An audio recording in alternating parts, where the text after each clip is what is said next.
Welcome to our channel. DKI Jakarta yang merupakan ibu kota Republik Indonesia dikenal sebagai pusat pemerintahan, ekonomi, dan bahkan hiburan di negara ini.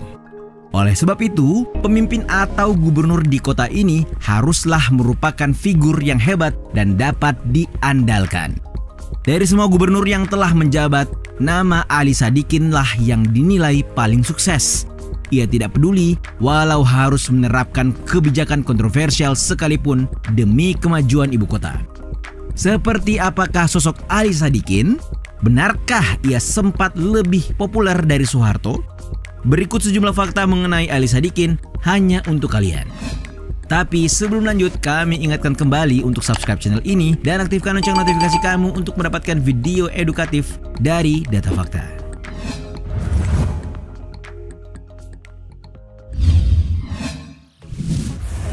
Profil dan karier. Ali Sadikin yang akrab disapa oleh penduduk kota Jakarta dengan sebutan Bang Ali, lahir di Sumedang 7 Juli 1927. Ia menikahi seorang perempuan bernama Nani Sadikin atau kerap disapa Mpok Nani yang merupakan seorang dokter gigi. Ali Sadikin mengenyam pendidikan di Sekolah Tinggi Pelayaran di era kekuasaan Jepang. Ia kemudian dikirim ke Tegal untuk membentuk pangkalan Angkatan Laut dan Korps Marinir. Diketahui Ali Sadikin juga ikut menumpas permesta di Sulawesi Utara. Melansir laman pikiranrakyat.com, Ali Sadikin pernah menjabat sebagai Deputi Kepala Staf Angkatan Laut, Menteri Perhubungan Laut Kabinet Kerja, dan Menteri Koordinator Kompartemen Maritim Kabinet Bikora. Ali Sadikin lalu diberi tugas oleh Presiden Soekarno untuk memimpin dan membangun ibu kota. Ia dilantik sebagai Gubernur DKI Jakarta oleh Presiden Soekarno pada 28 April 1966 di Istana Negara.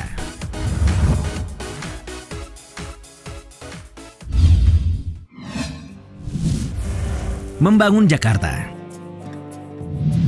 Awal-awal Ali Sadikin menjadi gubernur, kondisi Jakarta terbilang kurang baik.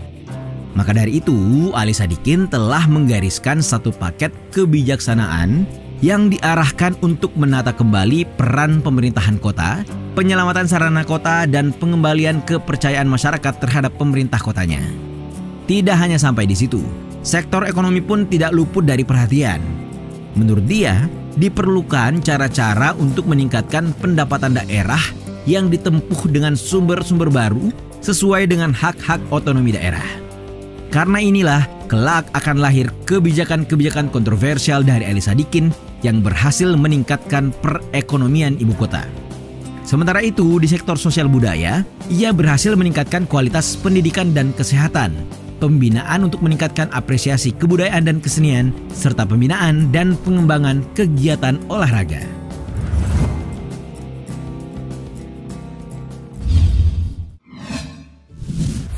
Kebijakan kontroversial. Walaupun dikenal sebagai gubernur yang berprestasi, Ali Sadikin juga diketahui punya beberapa kebijakan yang memicu kontroversi. Berbagai permasalahan di Jakarta pada saat itu berhasil ditangani dengan kebijakan Bang Ali, seperti pendapatan daerah dan perkembangan penduduk. Namun, mengutip laporan Kompas.com, kebijakan yang dibuat oleh Ali kerap menuai kritik dan dinilai kontroversial oleh berbagai kalangan. Kebijakan yang ia lakukan yakni penerapan pajak judi. Ya, pada saat itu perjudian di Jakarta pun disahkan. Kemudian hasil pajak yang terkumpul dari judi digunakan untuk membangun sekolah, renovasi jalan, dan fasilitas yang lainnya. Ia juga menerapkan kebijakan lokalisasi pekerja seks.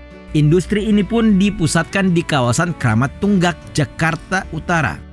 Hal tersebut ia lakukan agar pelacuran tidak di sembarang lokasi, mencegah penyakit, dan kota Jakarta lebih tertib.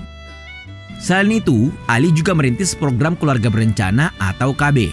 Hal ini dilakukan untuk mengurangi tingkat pertumbuhan penduduk di Jakarta yang begitu pesat waktu itu. Kebijakan yang lainnya yakni instruksi gubernur tentang operasi gelandangan dan wanita tunasusila. Razia dilakukan besar-besaran untuk menertibkan para gelandangan serta dikirim ke kampung halamannya dan luar Pulau Jawa. Bahkan, penduduk luar kota yang ingin ke Jakarta pun dibatasi atau disaring oleh kebijakan tersebut.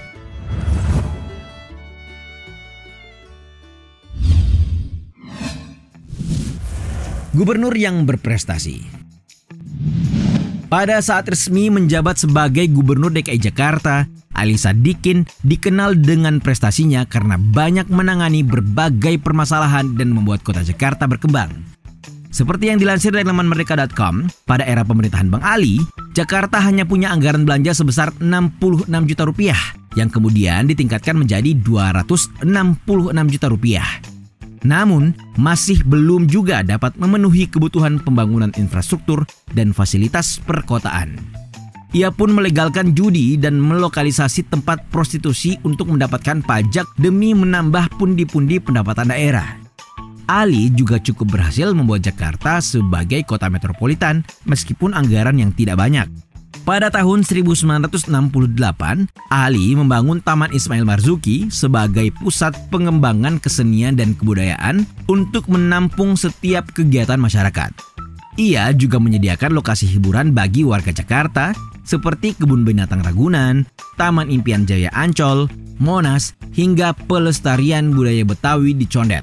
Sedangkan melansir laman media.neliti.com, secara politik Ali Sadikin menata peran pemerintah kota, memelihara sarana, dan meningkatkan kepercayaan masyarakat pada pemerintah.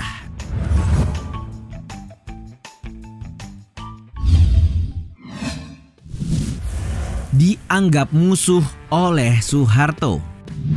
Karakter dan popularitas Ali Sadikin membuat citranya terdongkrak dan layak dicalonkan sebagai presiden.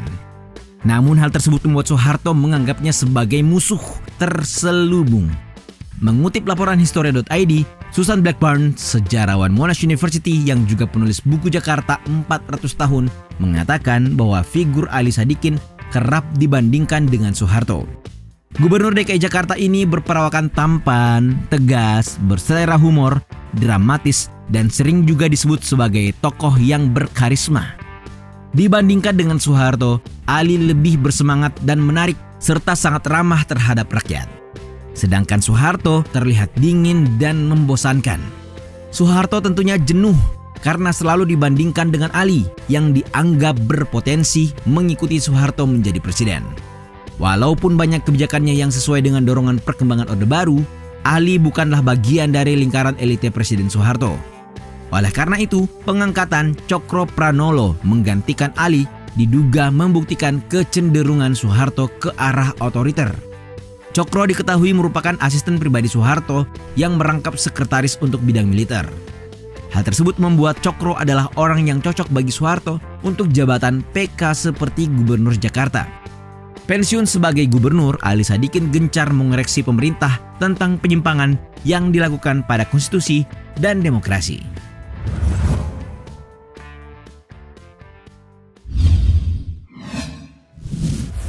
Diusulkan sebagai pahlawan nasional. DPRD DKI Jakarta menyebutkan bahwa Ali Sadikin layak didapuk sebagai pahlawan nasional. Sudah berkali-kali usulan ini dilakukan, tetapi kandas hanya karena syarat administrasi. Seperti yang dilansir dari laman mediaindonesia.com, Ketua DPRD DKI Jakarta Prasetyo Edi Marsudi menyebutkan akan mengusulkan lagi gelar pahlawan kepada Ali Sadikin. Ia berkeinginan penobatan gelar tersebut dapat dilakukan pada perayaan HUT DKI Jakarta. Dinobatkannya Ali sebagai pahlawan nasional sangat layak karena pengorbanan dan dedikasinya untuk negara dan Jakarta. Predikat kota metropolitan yang didapatkan oleh kota Jakarta dan dirasakan warga saat ini tidak lepas dari jasa Ali. Gelar tersebut penting untuk diperjuangkan karena pemikiran Ali pada saat menjabat sebagai Gubernur DKI Jakarta sangat cemerlang, sehingga menghasilkan perkembangan yang signifikan bagi kota Jakarta.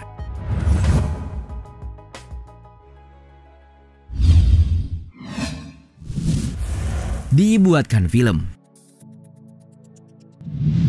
Kiprah mantan Gubernur DKI Jakarta Ali Sadikin akan dikemas menjadi sebuah film. Tidak mengherankan memang, mengingat sudah banyak tokoh penting negeri ini yang kisah hidupnya diangkat ke layar lebar. Melansir laman cnnindonesia.com, tim produksi film ini terdiri atas sutradara Gari Nugroho, Odi Mulya Hidayat, Imran Hasibuan, FX Rudi Gunawan, Anneke, dan Indra Iskandar. Tim produksi ini bahkan menyambangi MPR RI untuk meminang Bambang Susatyo sebagai produser film tersebut. Bambang Susatyo selaku produser eksekutif mengaku telah menjalin komunikasi dengan pihak keluarga Ali Sadikin mengenai proyek film biopik ini. Film ini akan mengangkat kisah cinta, karier pemerintahan, kontroversi, dan juga persoalan rumah tangganya. Pada laman resmi MPR, Bambang Susatyo menyebutkan bahwa film ini ditayangkan pada tahun 2022 mendatang. Itulah tadi 9 fakta mengenai mantan Gubernur DKI Jakarta Ali Sadikin yang berperan besar pada perkembangan ibu kota Jakarta.